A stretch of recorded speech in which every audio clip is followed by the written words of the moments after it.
सभी साथियों को मेरा नमस्कार। स्वागत है आप सभी का आज के जनसत्ता विश्लेषण में। आज 12 दिसंबर को देखते हैं क्या आया है अखबार में जो हमारे लिए महत्वपूर्ण रहेगा आगामी परीक्षाओं को देखते हुए। चलिए शुरू करते हैं बिना किसी देरी के। धारा 370 हटाना सही, कभी संप्रभु नहीं था जम्मू कश्मीर। ये बहुत ही फिर से जम्मू कश्मीर को लेके जो याचिकाएं बार बार डाली जा रही थी और बहुत से प्लेटफॉर्म्स पे बातें करते थे लोग। सुप्रीम कोर्ट ने सब कुछ चुप्पी लगा दी है। सुप्रीम कोर्ट ने सबको चुप कर दिया है कह के कि ऐसा कुछ प्रावधान नहीं थे जम्मू कश्मीर के कुछ परमानेंट स्टेटस के लिए। जो 370 में सेक्शन में बातें करी गई थी वो एक टेम्पररी था, ठीक है, वो आपका अस्थाई प्रावधान था और इसमें कोई भी डाउट नहीं है कि जो अभी हाल ही में केंद्र सरकार ने जम्मू कश्मीर को लेकर निर्णय लिया था इस धारा को हटाने का, वो वैसे ही रहेगा। सुप्रीम कोर्ट ने क्लियर कर दिया है कि 2019 में जो निर्णय लिया गया था वैसे का वैसे ही रहेगा, इसमें कोई भी परिवर्तन नहीं होगा।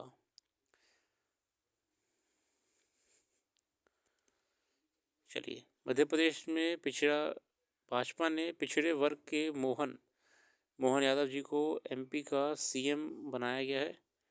आप लोग यहाँ पे देख सकते हैं।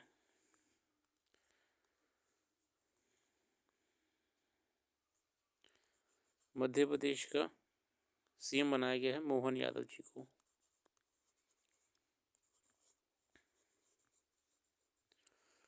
राजस्थान का बनाया है भजन लाल शर्मा जी को। याद रखिएगा कि करंट अफेयर्स में पूछ सकता है।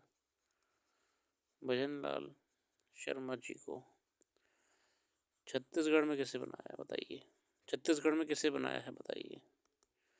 विष्णुदेव साय। विष्णुदेव साय। 3 नए मुख्यमंत्री मिले हैं प्रदेशों को।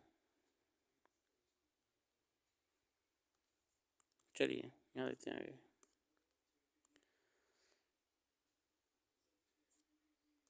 आज आर्टिकल कुछ खास आया है क्योंकि ये हमारे प्रधानमंत्री जी का आर्टिकल है। भारत की एकता और संप्रभुता बरकरार। भारत के माननीय सर्वोच्च न्यायालय ने अनुच्छेद 370 और 35A को निरस्त करने पर ऐतिहासिक फैसला सुनाया है। माननीय सर्वोच्च न्यायालय ने अपने फैसले से भारत की संप्रभुता और अखंडता को बरकरार रखा है, जिसे प्रत्येक भारतीय द्वारा सदैव संजोए जाता रहा है। सुप्रीम कोर्ट का यह कहना पूरी तरह से उचित है कि 5 अगस्त 2019 को हुआ निर्णय संवैधानिक एकीकरण को बढ़ाने के उद्देश्य से लिया गया था। साथ ही हम जानते हैं कैसे ये सुप्रीम कोर्ट ने क्लियर कर दिया है कि जो निर्णय लिया चुका है 2019 में वो बस रहेगा बरकरार, ठीक है। जम्मू कश्मीर और लद्दाख की खूबसूरती और शांत वादियाँ, बर्फ़ से ढके पहाड़ पीढ़ियों से कवियों, कलाकारों और हर भारतीय के दिल में मंत्रमुग्ध करते रहे हैं। ये एक ऐसे अद्भुत क्षेत्र हैं जो हर दृष्टि से अभूतपूर्व हैं, जहाँ हिमालय आकाश को स्पर्श करता हुआ नजर आता है और जहाँ इसकी झीलों एवं नदियों का निर्मल जल स्वर्ग का दर्पण प्रतीत होता है। लेकिन पिछले कई दशक से जम्मू कश्मीर के अनेक स्थानों पर ऐसी हिंसा और अस्थिरता देखी गई जिसकी कल्पना तक नहीं की जा सकती। हमारे माननीय प्रधानमंत्री जी कहना चाह रहे हैं कि कैसे एक नियमों में परिवर्तन करके जम्मू कश्मीर को कोई सुरक्षा नहीं दी जा रही थी 2019 से पहले। उल्टा जम्मू कश्मीर की ग्रोथ, उसकी टूरिज्म, उसकी अर्थव्यवस्था को प्रभावित करा गया इस अनुच्छेद के द्वारा। मुझे अपने जीवन के शुरुआती दौर से ही जम्मू कश्मीर आंदोलन से जुड़े रहने का अवसर मिला है। मेरी यह धारणा सदैव ऐसी रही है जिसके अनुसार जम्मू कश्मीर महज एक राजनीतिक मुद्दा नहीं था, बल्कि यह विषय समाज की आकांक्षाओं को पूरा करने के बारे में था।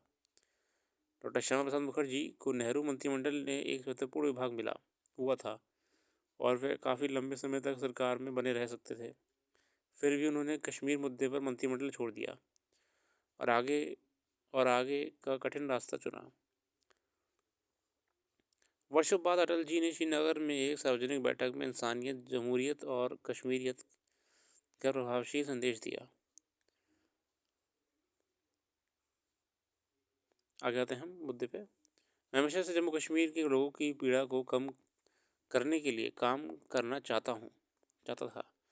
सरल शब्दों में कहें तो अनुच्छेद 370 और 35A जम्मू कश्मीर और लद्दाख के सामने बड़ी बाधाओं की तरह थे। ये अनुच्छेद एक अटूट दीवार की तरह थे तथा गरीब, वंचित, दलित, पिछड़ों, महिलाओं के लिए पीड़ादायक थे। अनुच्छेद 370 और 35A के कारण जम्मू कश्मीर के लोगों को वह अधिकार और विकास कभी नहीं मिल पाया। मेरे साथियों, हम जानते हैं कि कैसे हम अब जम्मू कश्मीर और लद्दाख को और बेहतर कर रहे हैं। हम वहाँ पे G20 की मीटिंग्स करवा रहे हैं। हम वहाँ पे विदेशी डेलीगेशंस को ला के दिखाना चाह रहे हैं कि कश्मीर वो नहीं है जो आपको आज से कुछ सालों पहले BBC और CNN में दिखाया जाता था, हिंसक कश्मीर। ये कश्मीर अब विकास चाहता है, ये टूरिज़्म चाहता है। बाहर के लोग आके यहाँ पे निवेश कर सकते हैं, इन्वेस्ट कर सकते हैं। ठीक है, ये भारत का अभिन्न अंग है, ये अर्थव्यवस्था का हिस्सा है, इसकी खुद की भी अर्थव्यवस्था है। ये हम दिखा रहे हैं और इससे फ़ायदा वहाँ के लोगों को होगा। वहाँ पे रोज़गार बढ़ेगा, वहाँ पे लोगों के जीवन स्तर बढ़ेगा और लोग बेहतर जीवन जी पाएंगे। वर्ष 15 के विशेष पैकेज जम्मू कश्मीर की विकास संबंधी ज़रूरतों को पूरा करने की दिशा में एक महत्वपूर्ण कदम था। हमने खेल शक्ति से युवाओं के सपनों को साकार करने की क्षमता को पहचानते हुए जम्मू कश्मीर में इसका भरपूर सदुपयोग किया है। विभिन्न खेलों के माध्यम से हमने वहाँ के युवाओं की आकांक्षाओं और उनके भविष्य पर खेलों से जुड़ी गतिविधियों के कोई परिवर्तनकारी प्रभाव को देखा। साथ ही हम जानते हैं कैसे वहाँ पे स्पोर्ट्स में भी यूनिवर्सिटीज़ में प्रमोट करा जा रहा है। जम्मू कश्मीर के बच्चे खेलो इंडिया यूथ गेम्स में भी बहुत ही अच्छा प्रदर्शन कर रहे हैं और ये गर्व की बात है कि वहाँ के क्षेत्र में जो विकास हो रहा है उसके भागीदारी वहाँ के लोगों द्वारा दी जा रही है। 5 अगस्त का ऐतिहासिक दिन हर भारतीय दिल में और दिमाग में बसा हुआ है। हमारी संसद ने ये अनुच्छेद ख़त्म करा था, हम जानते हैं। साथियों, देखिए, इन सरकारी प्रमुख योजनाओं ने 100% लक्ष्य हासिल किया है। ऐसी योजनाओं में समाज के सभी वर्गों को शामिल किया गया है। सेवा क्षेत्र, विकास, अवसंरचना इत्यादि। साथियों, हम देखिए, ये आर्टिकल बड़ा अच्छा था, हमारे माननीय प्रधानमंत्री जी द्वारा लिखा गया है। देखिए, हमें कश्मीर या जितने भी आपके ऐसे क्षेत्र हैं, इनको अब उस पुरानी मानसिकता से उठाना पड़ेगा। हमें इसकी नई छवि बनानी है और नई छवि है हमारी विकास की, डेवलपमेंट की छवि है। वो कैसे बढ़ेगी? जब हम यहाँ पे टूरिज़्म को बढ़ाएंगे।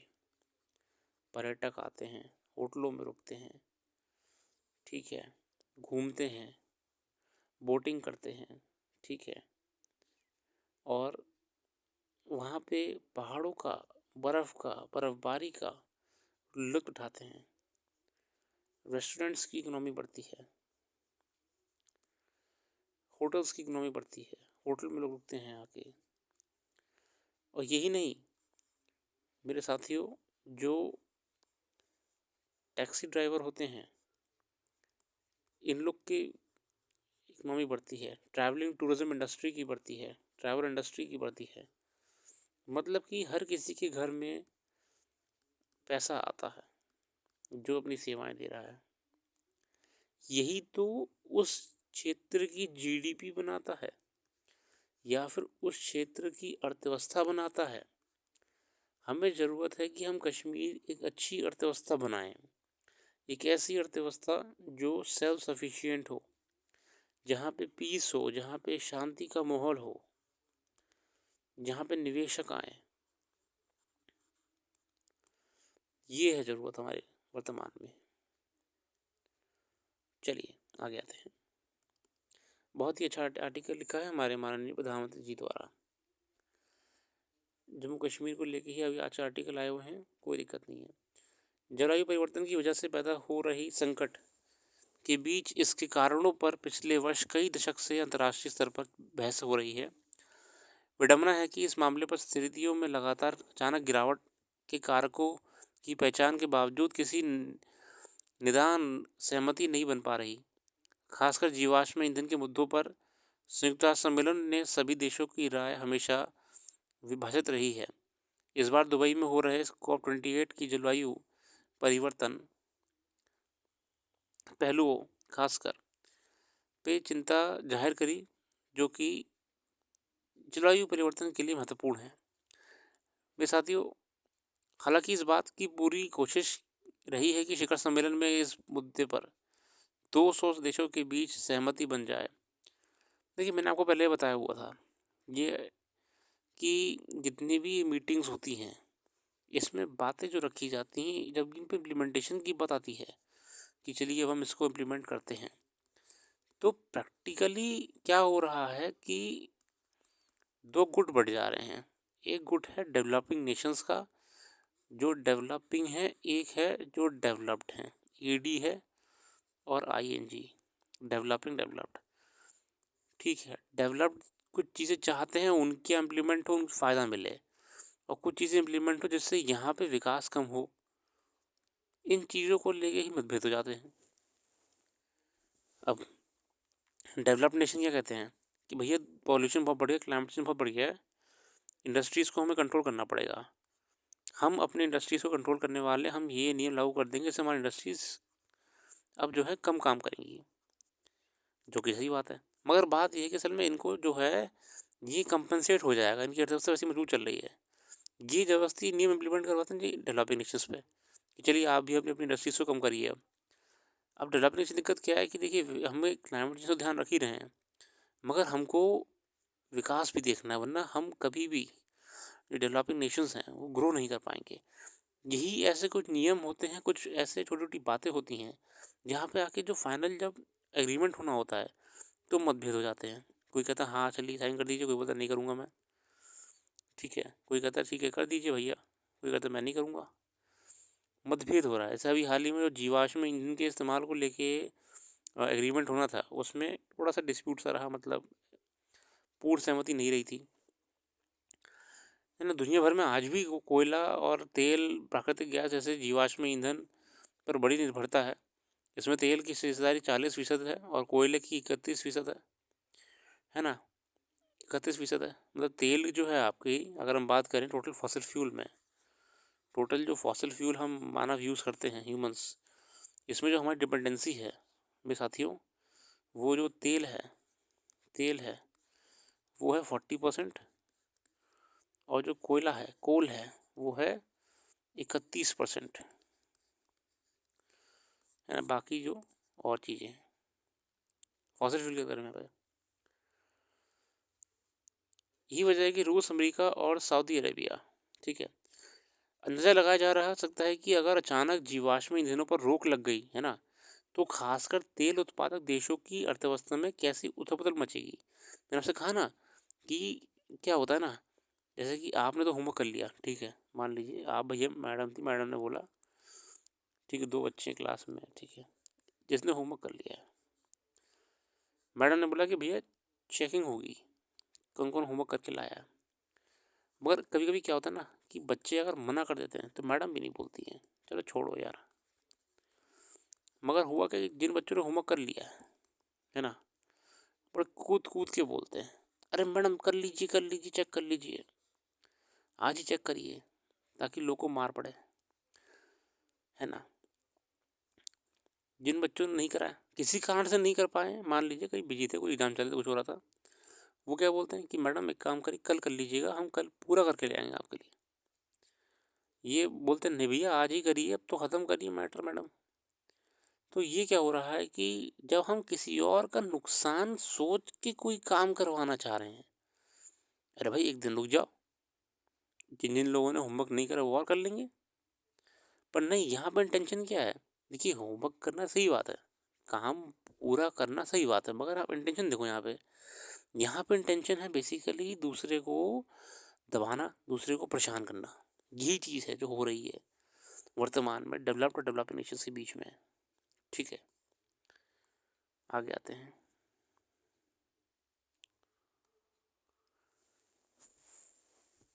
बिगड़ रही है देश की खेतों की सेहत।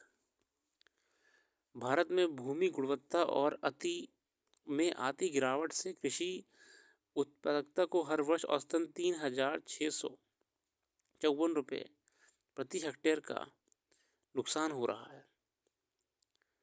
भारतीय कृषि अनुसंधान संस्थान ICAR के शोधकर्ताओं द्वारा किए इस अध्ययन के नतीजे journal land degradation and development में प्रकाशित हुआ। मतलब जो हमारी IARI है, सॉरी मैंने पहले ICAR बोल दिया, IARI होती है जो एग्रीकल्चर रिसर्च इंस्टीट्यूट है, इसकी रिपोर्ट आई थी, जर्नल आया था। ठीक है, जर्नल होता है जो था लैंड डिग्रेडेशन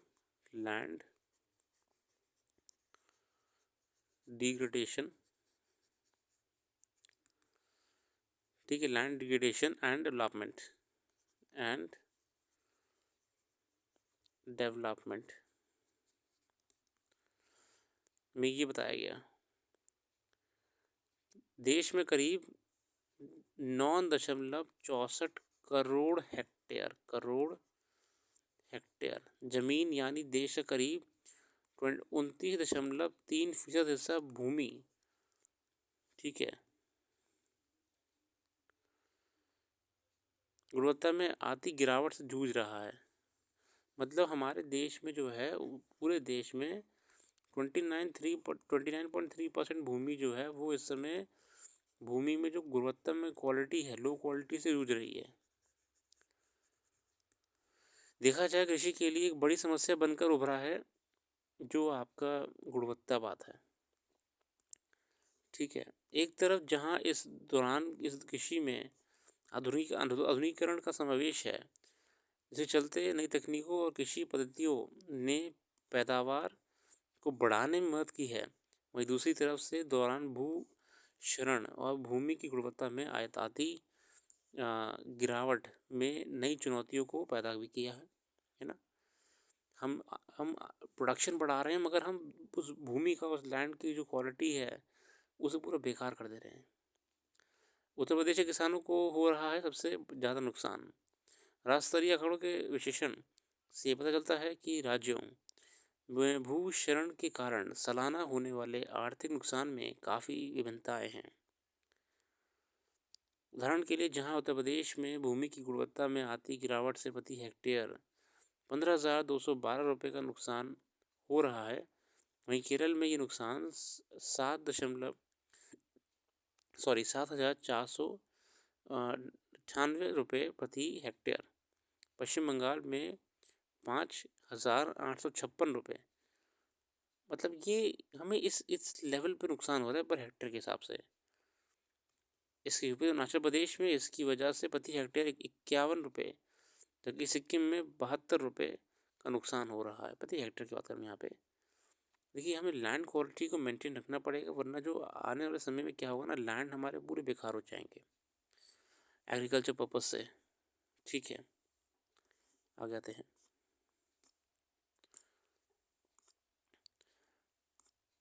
आज लेते रखते हैं, हमने जो करंट अफेयर्स यहाँ पे मेंशन नहीं करी है वो आपको हमारी वेबसाइट पे मिल जाएगी। वेबसाइट आप डिस्क्रिप्शन पे जाके देख सकते हैं। वेबसाइट को रेगुलरली विजिट करते रहिए, डिस्क्रिप्शन में आपको मिल जाएगी। उसमें हम जो ब्लॉग्स होते हैं उन्हें समय समय पर अपडेट करते रहते हैं और डिटेल में दोनों भाषाओं में हिंदी और इंग्लिश में आपके सामने प्रस्तुत करते हैं। तो जो करंट अफेयर्स यहाँ पे डिस्कस नहीं करी है हमने वो हमारी वेबसाइट पर हमने बताई हुई है। बाकी thanks for giving your precious time. अपना कीमती समय देने के लिए बहुत बहुत धन्यवाद। आपका दिन शुभ हो।